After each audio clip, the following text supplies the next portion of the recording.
How to change the size of icons on iPhone. This can be done in a simple way, guys. I'll give you 2 steps. The first is to tap on any free space on your iPhone until the app starts jiggling like this. Tap on edit button, top of the screen. Tap on customize. Then go ahead and tap on this button to change the size of the apps on your device.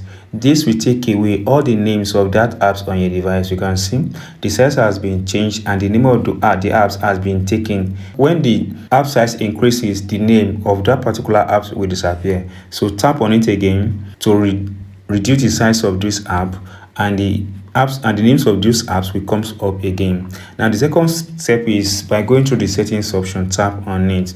Once tap on the setting option, scroll down until you get to brightness and display. Tap on it.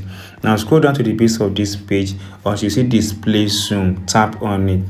Hey guys, you can see it is on default. Tap on this button to take large. Once tap on it, you've changed from default to the large. Now go ahead and tap on this button, then tap on use zoom button. Once tap on use zoom button, guys, your phone will restart in a while, thereby apply the safety feature